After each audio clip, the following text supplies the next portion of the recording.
Hi, everybody, and welcome back to another episode of our Back to Life podcast. I am your host, Danny Bader, where each week I bring you a guest or guests with a story that's going to provide a lot of insight and a lot of inspiration that you can apply to your own life to create a wonderful life for yourself and your family and to move through those difficult and challenging times. My guest today is MJ Gordon, and when I first met MJ and started to talk with her about her story, she let me in on a childhood that was filled with some abuse and a lot of financial struggle, and she set off to not have that anymore. And she created a wonderful life for herself until she was diagnosed with chronic fatigue. You know, when I speak with people now, they talk about how they're not sleeping so well and that they're always so tired. So listen in here. I feel that you are going to hear a lot of things, a lot of practical insight that you can apply to your life, because chronic fatigue is not something that we want any of us to experience. Let's stay healthy, let's stay energized, and let's listen now to MJ Gordon. Hi, everybody, and welcome to our episode. So we have MJ Gordon here, and you heard me speak about her in our intro. So MJ, thanks a lot for joining us on Back to Life. Thank you so much for having me. I'm very excited to be here, Danny. Yes. That's cool. Yeah, you and I met for the first time in person a little over a month ago, and you know, your energy and the way you show up in life, and your husband Brett was there with your newest baby. We'll talk about that. I'm just like, wow, this lady has a really cool energy that I need to get her on the show. So I appreciate it. That's so kind of you. Thank you. Yeah. Why don't we start here? Why don't you just give all the listeners, you know, I gave them some of those bullet points, but you know, what's your story? You know, we all have one. What's your story? My story, it starts, I think, really from childhood. We have a lot of things that we carry with us in childhood and a lot of things that aren't made aware to us until we get more familiar with ourselves, you know, that self-actualization stage, typically between your 20s and 30s. So, you know, I grew up in a pretty turbulent household. My stepdad was abusive. It was a very scary situation. I was fortunate in that it wasn't as scary as a lot of people have it out there, but it was enough to let me leave home when I was 12. So I left home when I was 12, had to grow up pretty quick. And given that PTSD that followed, you know, in combination with my ADHD, if I could drop some labels here, personality or, you know, brain functioning, I grew up pretty quickly wanting to succeed, wanting to prove myself, you know, wanting to make sure that I belonged, because that's something I never felt growing up. But it led me to probably take in too much of life too soon, you know, when I was young. And so where'd you go when you were 12?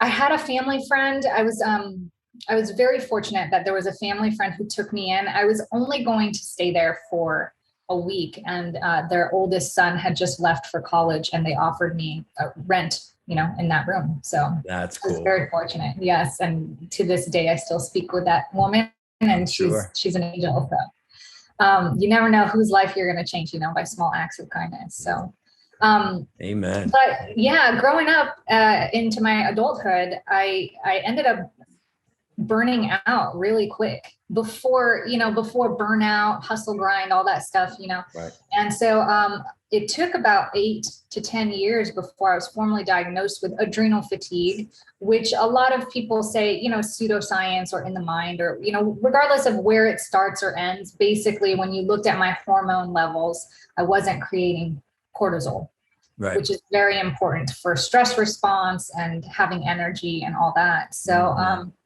you know, that's been a journey, growing a family and starting a business. We were YouTubers before YouTube was being, you know, YouTubers were cool before it was even known, right? So we started YouTubing back in 2009. So when you left home 12 and you're living with a family friend, and then, you know, high school, college, I get it, moving fast. Then you got into before you had the fatigue, what was your lifestyle like then? Oh, good question. I mean, what were you doing for work? I was hitting the gym, you know, I woke up at 5, hitting the gym from 6 to 8 o'clock in the morning. I was traveling every month, almost every week in different places. I was in network marketing at that time.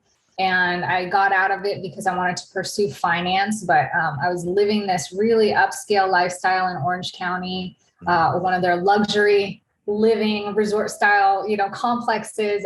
But in order to maintain it all, I worked the restaurants at night, finance during the day, network marketing on the weekends. I was just hustling. And I was, fitness being a really primary importance in my life. I was at the gym once or twice a day and trying to lose weight. So I wasn't, getting the proper nutrition, obviously not the proper sleep, and when you're in your 20s, you feel invincible. Oh yeah, sure.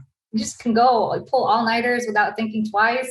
Yeah. Drink till 3 and then be in the gym at 6 or 7, right? Exactly. Oh my God. Yeah. We don't miss those days though, do we? MJ? Oh no. I wish I would have done something different.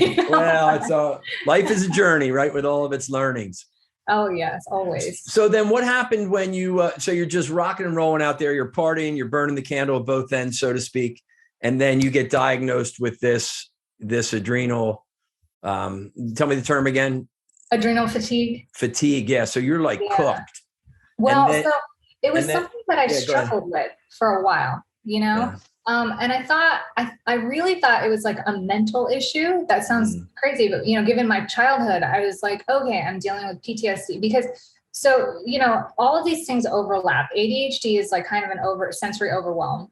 You have all this angst and energy that you don't know what to do with, where to direct it, in addition to the PTSD and all the triggers that I had to deal with. So I was, mentally constantly burnt out. And so yes, could it have started all mentally? Absolutely. But then I got pregnant and we started this family, and the only way I can express is I just felt like I was dragging around a ton of bricks, no matter where I was going. And things that seemed like it should be simple wasn't simple. My stress resilience was very low. My emotional mood swings were insane, especially during, menstruation. Oh, yeah.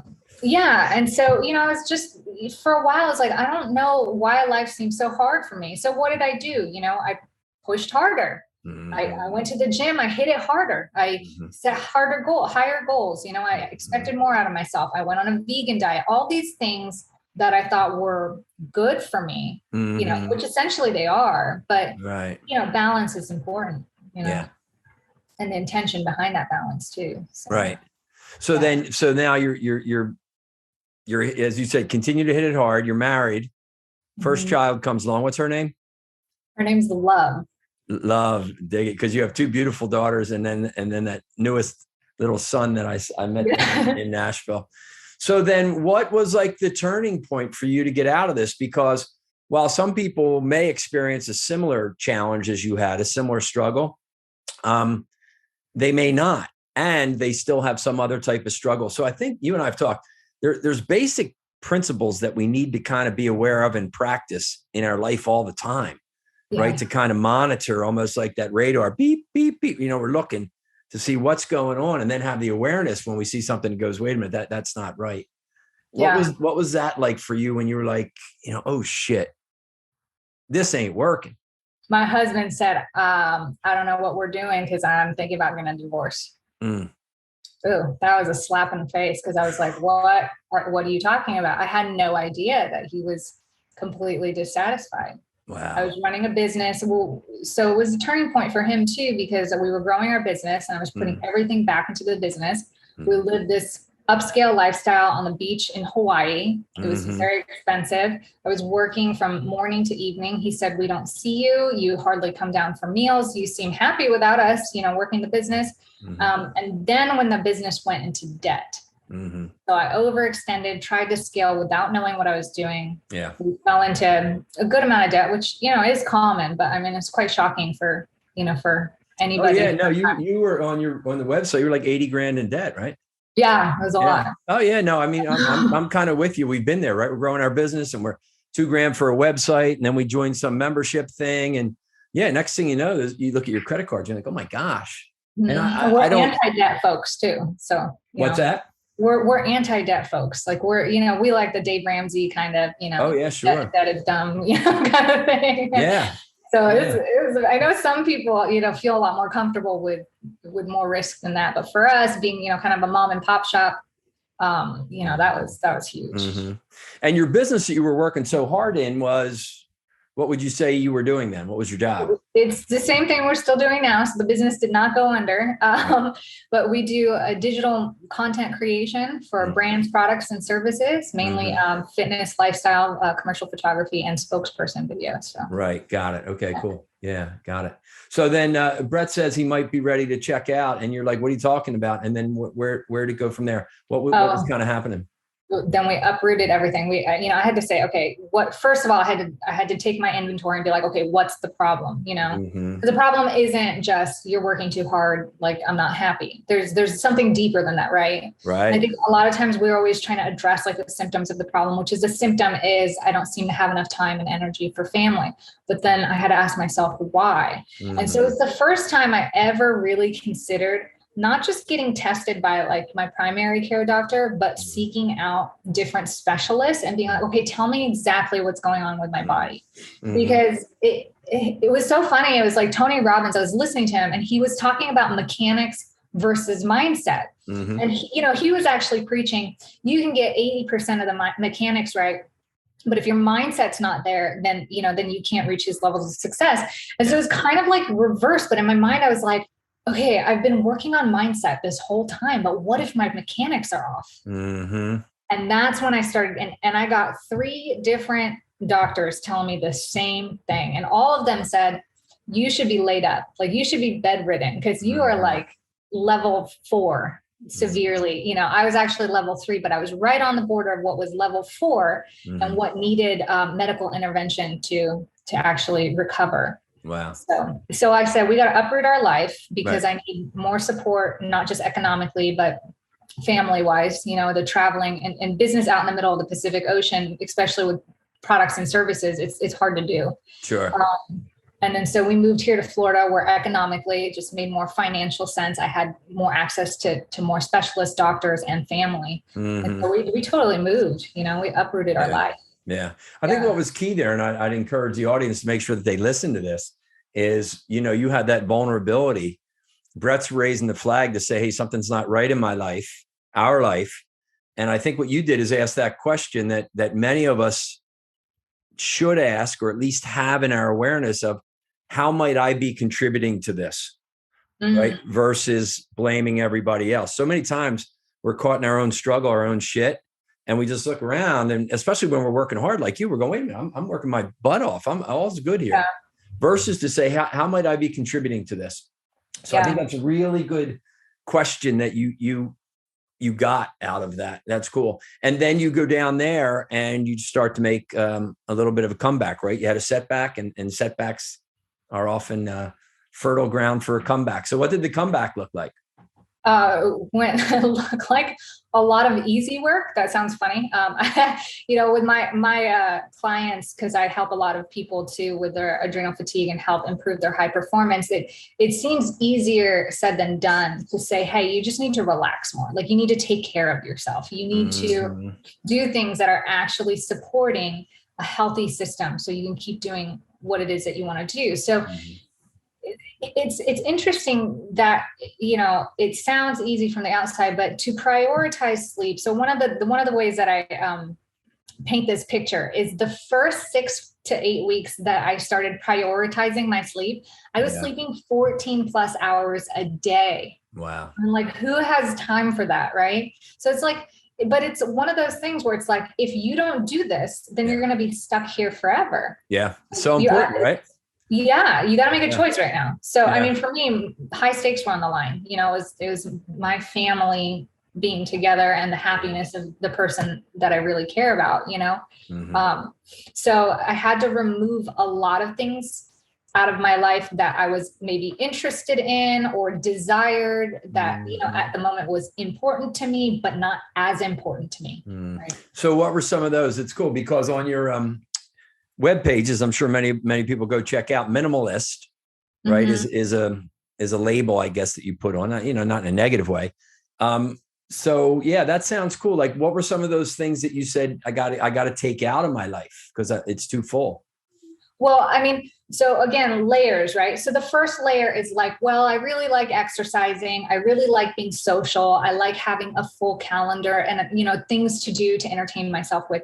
That's like surface level. But if I remove that and I'm like, okay, well, why is it so hard to let go of those things? And why is it something that I need to remove? Like, it really comes down to my expectations, performance expectations, right? Like when I go out with my friends at the beach, I don't want to be the person saying, hey guys, I got to sit out like after 2 games of volleyball because I'm exhausted, and to explain myself, like I have adrenal fatigue, I shouldn't be pushing it, all these things, right? Like your ego wants to be like, no, like I'm healthy, I'm fine, this is fine. Right. But people don't see the back end of it, where you're laid up on the sofa for 5 days afterwards because you didn't take care of yourself. You pushed your heart rate too high and didn't eat before or whatever, So to remove not necessarily the social calendar, but to remove the self expectations, to remove the okay, I was a high performance athlete, competitive athlete. I'm young. I look fit. Nobody's going to believe, to remove all of that. That was probably one of the most difficult things. In addition to feeling left out. That sounds funny, but like you got to be like, hey, sorry, kids want to go to the park tonight. I'm not going to feel, I'm going to feel burnt out if I get on my bike, go to the park, and then have to cook dinner, and be able to communicate that. So, I was very fortunate to have a very understanding, supportive husband. Yeah. So it's kind of like you look at that social component, right? Which is probably it's probably work and social, I would think, for people that burn them out. And work a lot of times is I got to do it. I got to keep chugging. I got to make money. If the company has layoffs, I can't be on that layoff list. And then the social component, I think, as you said, is you're not going to eliminate the social component. You're just going to trim it down a little bit. Yeah. You have to be okay. Like if your friends don't like you because you can't make it out Friday night, because you're trying to take care of yourself, then you got to really ask, what kind of relationships are those relationships? If you can't explain to them, hey, I'm trying to do something good for my health, which is in turn going to improve my marriage and my ability to, engage with my kids and work, all that, so you just come down and ask yourself, what is the most important thing? Right. Yeah. No, I was just having a conversation with a client of mine, great guy. It's March Madness now. So basketball's happening, and his wife and people were out of town. So he was maybe going to go away for the weekend. And it was just a great conversation we had about, that would be great. And it would be fun and probably partying a whole lot and a lot of people. Or, you could kind of shut it down and have a nice evening and a couple glasses of wine, watch the game in your home and get up early and go to the gym. And we were talking and I said, when was the last time you ever went to the gym on a Sunday in the morning? And he's like, I don't think ever. And sure enough, he's home and it's cool. Yeah. So I think it's just getting people to kind of reframe and slow down and really look at that. Because man, there's not too many people that wake up after, especially overextending themselves, or even if it's in the partying world, that wake up and, say, oh my God, last night was so much fun. They may say that and they say, and now I'm paying the price for it. Yeah. It comes after so many times. I mean, how many times have people, when we're young, we're wrapped around the toilet praying, say, oh my God, I'll never drink again. I promise. Just make me feel better. And then they do it next weekend. Yeah, right. And God's like, oh, come on, man. That's cool. Okay. So minimalist, tell us a little bit more about that. That is a lifestyle, I guess, right? It's kind of a philosophy. I think so. There's different trends. It's a trendy word, really. I was a minimalist way before that thing became trendy, but minimalist to me is a definition of actively, consciously taking action and being aware of the most important things in your life. And that's because, we have such a limited amount of time, energy, money, resources, and we live in this world where everything is calling for our attention, from our phone to advertisements to just everything going on. Everything's so accessible. And so the problem we have isn't what do I do with my life? It's which things do I not want to do, right? Yeah. what do I choose to keep? And so we overextend ourselves. So, a lot of people think, oh, hush, hush, like it's Sunday. What's the difference between going to the gym on Sunday morning versus Tuesday morning? And it's not just a mindset thing. It's a science thing. There's a physiological state that we are constantly in, which is fight or flight. And, in my history as a nutrition and health coach, the folks 10, 15 years ago that used to get burnt out were like in their 50s and 60s, nearing retirement. And nowadays, like I'm getting these 20-year-olds that are like, I don't know why I'm burnt out, just like me, doing everything perfect. I'm working out. I don't drink alcohol. I work a good job, all these things, but it's because our lifestyle nowadays persistently keep us in the fight or flight mode. So being able to take that break and saying, hey, what value is this adding to me? And how does that contribute to the most important things in my life? To actively make those choices. To me is the philosophy of minimalism. I think it doesn't matter how much you own. I think that's so cool because I think that'll challenge a lot of people. And I don't know, some of the people that I have seen, that are go, charge. Again, if you really drop them into their heart and their vulnerability, they're doing that like you did. I got to go achieve because then I'm going to feel good about myself, which I never got because of the abuse. So I would just encourage everybody to pay attention to what MJ said. Minimalist is not like, all right, forget it. I'm going to sell everything and move to a beach and live in a little hut. You know what I mean? Right. And drink milk from coconuts, which I think some people think that's what it is, but you defined it so nice. It's just to really take an inventory and a priority of what's important to you, what's truly important and brings pleasure to you, and then do more of that and just trim off the rest. I think that's brilliant. Yeah. It makes a huge difference. Yeah. I mean, imagine most of us are responding to life coming at us, right? We're never really saying, can I say yes or can I say no? We're just saying, how do I get to this? How do I do that? And but when you take the time to say no and to be okay with that, I think that's the hardest thing is to be okay with saying no. Yeah.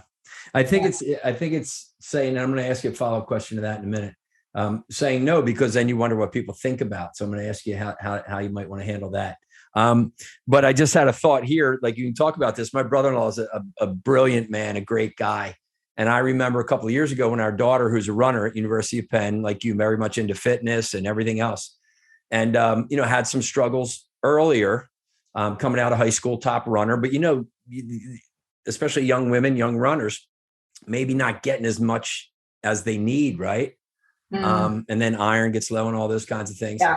And she's great now. But I remember my brother-in-law, when she went to school, he said, you got three things that are important. You got academics, you got athletics, and you got social.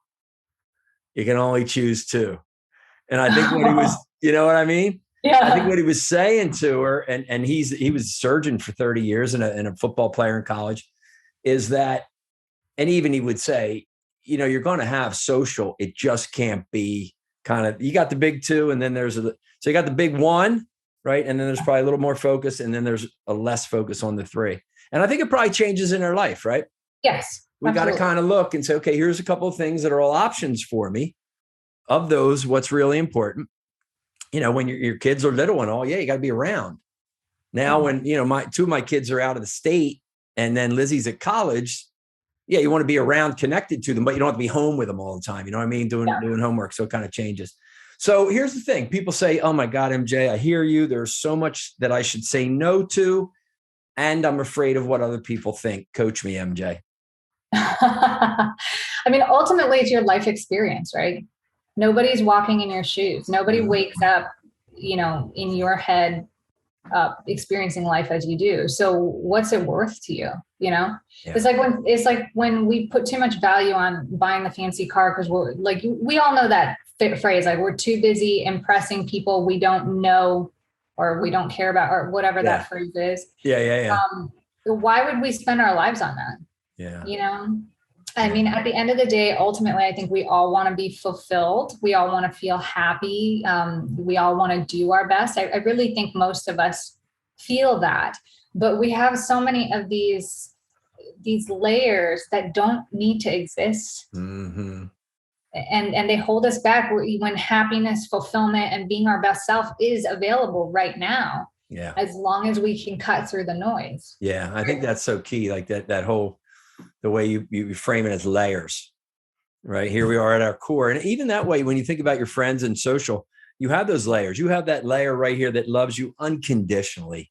Yeah. And if you say, I'm not going out tonight, or I'm whatever they got, and then there's that other layer, and then it just kind of keeps going out to the outer ring. And it's okay. Not everybody's your person. Yeah.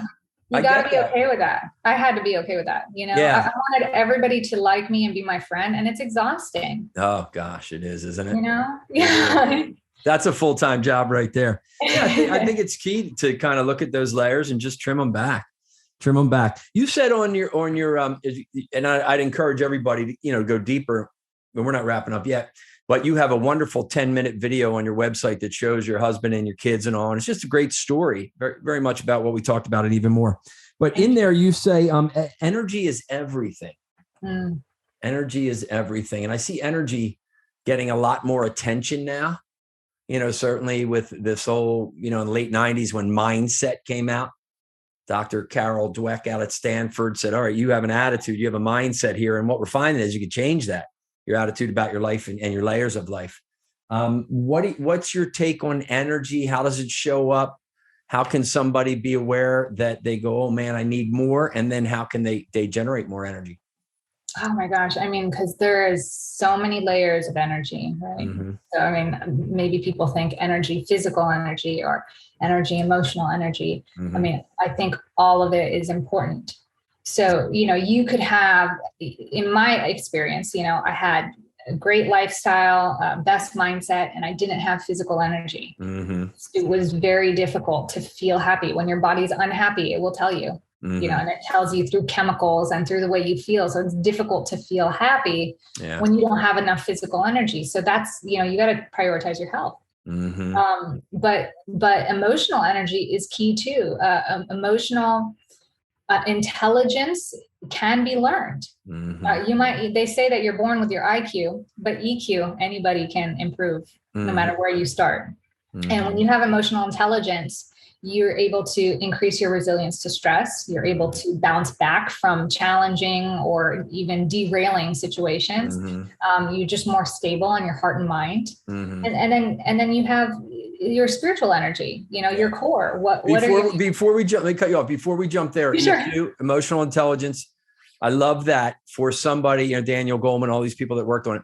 For somebody that doesn't know, they might be going, wait, what's MJ talking about? How would you, and they certainly know physical energy, right? Eat less, eat healthier foods, move more, get sleep. We all know that.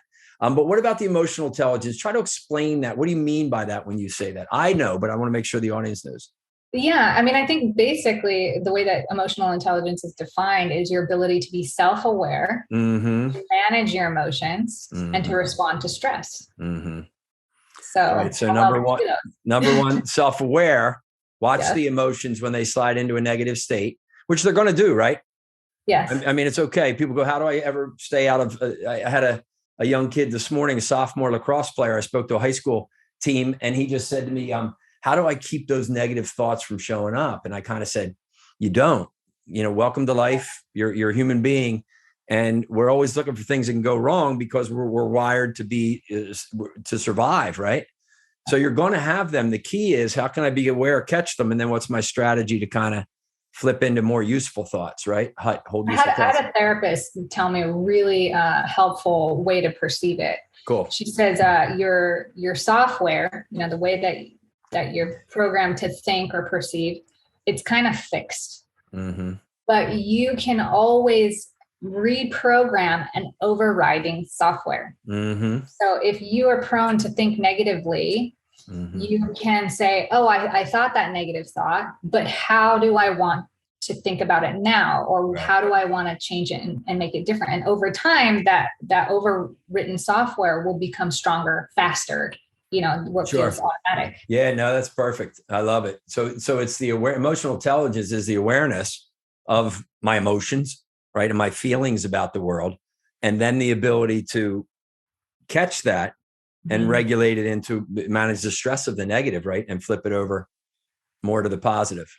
And then even further interpersonal. So after yourself, now you're able to do that looking out, right? Being aware of other people's emotions and and kind of coach them if they're open to it. Yeah. Right. Yeah, that's cool. Yeah. But the fourth book I put out, Taking the Shit Out of the Show, is really just that, right? The 7 stories that life's going to give you these challenging situations, and we may default to negative thinking about it. And how can we manage? The facts of the situation won't change, right? I mean, with you, fatigue and in debt or whatever it might be, me, a speaker, COVID hit, you're not traveling, you're not talking to live groups of people anymore. The facts don't change, right? It's real. Emotional intelligence, I guess, is really how you going to manage those? How are you going to see them? How are you going to, and it's not sugarcoating them, it's to say this does suck. And it's an opportunity for me to learn. And it's one of those tough times in life that everybody goes through. And I'm pretty sure I can get through it just like so many other people have. And here's what I think it's going to look like when I'm through it. Whew. So let me get to work versus this sucks, I'm done, Yeah. Well, listen, that's one of those things, minimalism, if you take it on a deeper level, we waste so much time. I can speak for myself. I have wasted so much of my life feeling conflicted, feeling negative, just worrying about things, being overly concerned. And so I've started this thing where now I tell myself, I do know. When I say something like, I don't know why that person cut me off, or I don't know why that person was being such a jerk today. I say, no, I do know. I might not know specifically to this person, but I do know. And I can have compassion for that. That person was having a bad day, or that person misinterpreted, or whatever, and we can be okay with that. But for whatever reason, that survival mode wants to cling to a story so that it can, be aware next time or keep us safe next time. And it's totally unnecessary. We just waste a lot of time doing that. Oh, I know. And that's cool. I continue to work on that. And people say, oh, I can't believe that guy cut me off in traffic. And I feel like saying that guy's cutting anybody off. It has nothing to do with you. They have no idea who the hell you are. They don't care. They're cutting everybody off. So how do you reframe that and just maybe slow down? And if they're not driving safe, maybe by you slowing down will create a safer environment for everybody in spite of their behavior, right? Right. Yeah, I know. All right, I interrupted you before spiritual energy, and I want to get back to that because you and I talked, and you know how I roll. So let's hear MJ's thoughts on spiritual energy.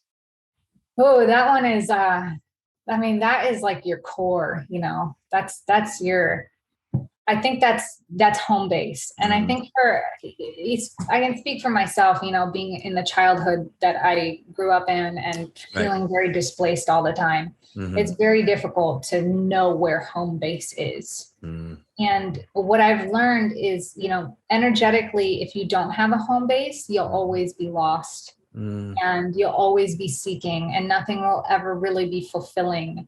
And so you either have to find or create that home base for yourself. And that is where I think that's really where, and this is just my own definition, but I think that is where your meaning, your purpose, your understanding, your faith in things reside. The things that you may not be able to either define or comprehend, but you have to have some level of peace or acceptance that you can come back to, Yes.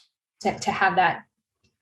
I do. And I love that what you just said there, home base, and if you don't have it, when you don't have it, it's very, very difficult to create, those moments of joy and fulfillment and all the things that you said. I'm sure there'll be some great quotes that we'll pull out of there for the show notes. So what's your home base? Who's your home base? What's your spiritual belief? I love that. Ziggy Marley, love is my religion. Yeah. I'm of the belief that love is real, love exists, and whether it is in the expression of God or, the universe or however you want to define it, that is my home base. I believe that there is an energy that is greater and that threads us all together. Yeah. And that energy is in all of us, right?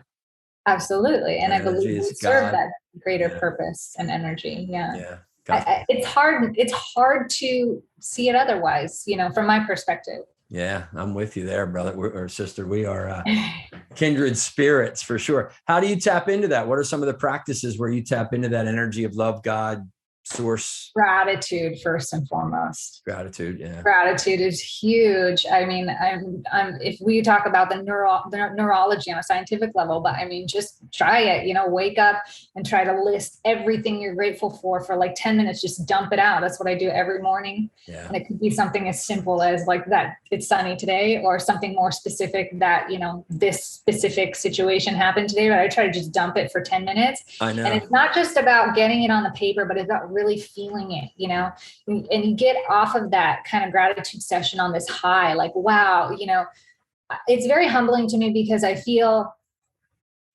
that life and people are so gracious and forgiving, and it's really truly abundant. I mean, like most of us, I can't speak for most of the world, because there's definitely some really, awful things that are happening out there. But for most of us, like, we have it so good.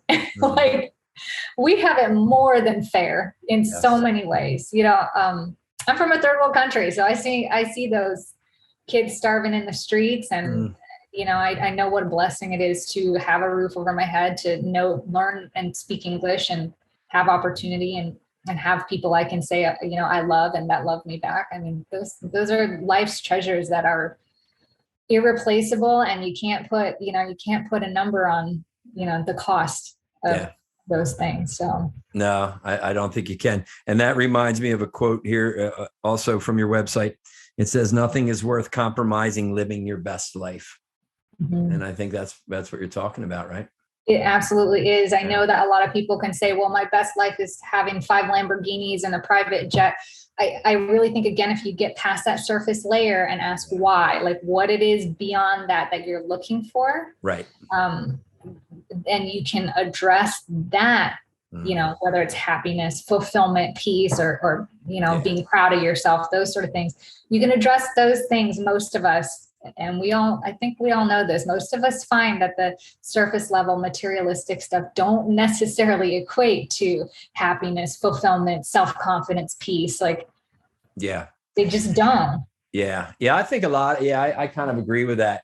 And, I certainly had that mindset early on. I got out of college and bounced around and lived in Colorado. I wasn't driven by money at all. And I almost had like this crazy attitude that, anybody that makes money is selling their soul. Right. And they're not enjoying everything. And thankfully, I've come to shift that attitude.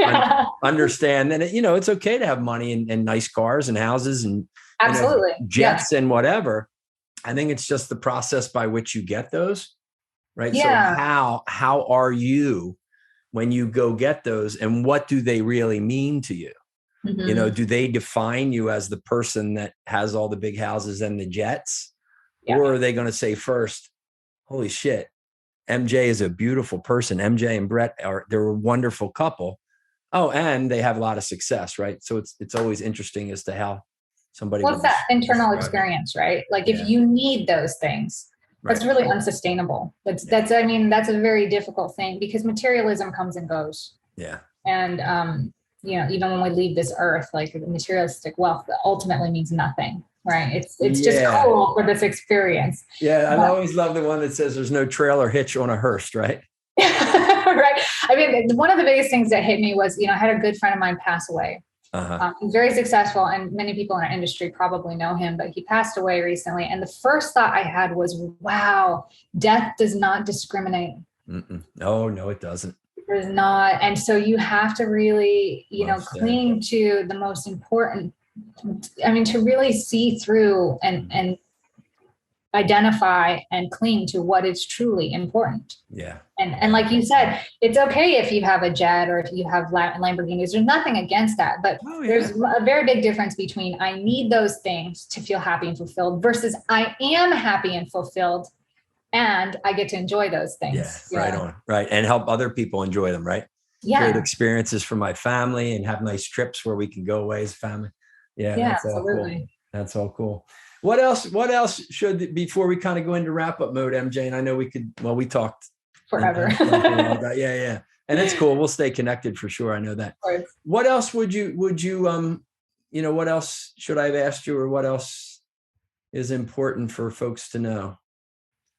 I mean, if I'm going off of my message that I like to preach, Yes, it's to love yourself. And I mean, that's so cliche, but like really, how do you love other people? And are you showing yourself that same love? Because I don't think most of us do. Yeah. You know, we go around and we're trying to put our best foot forward for everybody. We're trying to show up to, this event and be helpful here and do all this for everybody else. But are you taking care of yourself the same way? When you get sick, are you caring for yourself the same way that you do when your kid gets sick? Are you setting up a cozy space for yourself? Are you telling yourself, relax, like get better? Or are you telling yourself, okay, like I feel good enough to try to get this, and this done, and then maybe I can get to bed early? Like there's a huge difference there. But, there's a reason that the airplane flight attendant says, put your oxygen mask on first. Yeah, because right.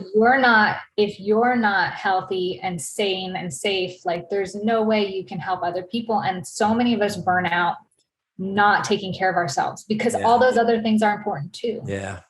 And you know what? It's so great. And I'm thinking here to ask, follow-up question be, MJ, okay, if somebody's sitting there and, I'm thinking of some people right now, and they don't love themselves enough, what are some things that they can do? But I'm reflecting on our conversation, and you talked about them. Sit in silence in the morning and just look around at what you're really thankful for. Look at the people that you have in your life, and not that it's just one-sided, it's two-sided. How much love do you give them? Right. And the love that you give doesn't come from somebody who doesn't have love. So just sit with that and know that it's in you. Love of self. And I think the other thing I know, and you and I both know, is connect to spirit, because it's it. Your brain and your heart and your lungs make your body go. And the fourth energy of soul, spirit, that's ultimately what makes your body go. And when that's ready to be called back to its source, that's when this physical life ends. So I would say for anybody that's not feeling that they love themselves, just start to practice some of those things. When you start to love yourself, you start to see other people love you too. Yeah. But if you're not practicing trying to love yourself, and I say try, because for those people who don't feel it, just try. Yeah. It's easy to feel like the world doesn't love you either, because you don't see it. So just being in the practice of it makes you more aware. Yeah. And I think that, as you said, God is love. So that's it. We are, because we're all made in the image and likeness of this energy. So there's love in us. Just sit with us. And then if you connect to the love in you, then you love yourself, right? Yeah. Yeah. Oh, wow. So, MJ, before I ask final question, where can folks go out and find more about MJ Gordon? So you can find me on YouTube. You can just research search MJ Gordon, or you can go to mj-gordon.com. And that's the best place to go. Yeah. If you go to my website or YouTube, it's connected to all my social media handles and blogs and whatnot. So got it. That is perfect. So MJ, we had a wonderful discussion. I mean, I think thank you so much. Oh yeah. And I'm sure the audience is taking 2 or 3 things away that will pertain to them. So a question I kind of ask is to say, to wrap all of this up, if you're sitting and having breakfast or a glass of wine, or you're with somebody and you're never going to see them again, you're both going your separate ways. You love one another, but you're just both going your separate ways. And of course, this is hypothetical. They go off and they say to you, MJ, wish you all the best in life. What should I know? What should I keep close? What principles should I practice? What 2 or 3 things, MJ, should I really take with me? Give me a couple bumper stickers. Life is short, and it is what you make of it. Life is short, and it is what you make of it. I think that just about covers everything we talked about, right? Yeah. Because I think we all agree that it is short, and you gave us some really great ideas in terms of what. So cliche, but man, when you get down to the root of it, it is like, don't waste your time. I wish I could go back and tell my 19, 20-year-old self, don't waste your time. Oh, I know. Waste it. Yeah. Yeah. No, and it was cool too. At one point in there, his favorite quote I have from George Bernard Shaw said, life is not about finding yourself. It's about creating it. And you kind of use those 2 words that no find is passive. No, create, be intentional. Yeah. So MJ, it's great. I'm going to wrap up and sign off here. with a quote that I saw on your webpage as well that I want everybody to reflect on. So until next time, everybody, like this, comment this, get in touch with MJ, share it. And I appreciate your support of our Back to Life podcast and always look forward to hearing from you. Let me just leave us all with this quote that is out on MJ's website. It's this: the happiest people don't have the best of everything. They make the best of everything. The happiest people don't have the best of everything. They make the best of everything. Well, wasn't that a good conversation with MJ Gordon, just like I talked about in the intro? You know, for me, it was just so interesting to hear that when we're struggling with things like that chronic fatigue and the challenge that MJ had in her relationship, it really all comes back to the basics, right? There are just some basic human principles that are very powerful for us and have been around a long, long time. I think awareness is certainly key. And I also liked MJ's conversation around simplifying and just saying no and getting rid of some things in our life. And in some cases, you know, maybe some relationships as well, if those people aren't bringing the energy that you need. So thanks a lot for listening. Go ahead, like, comment, share this episode of our podcast with whoever you think might have some interest in it and gain some value. And email me, Danny@DannyBader.com, if you have any interest in me coming to support your people through a keynote or a corporate workshop. Until next time, wishing you all the best.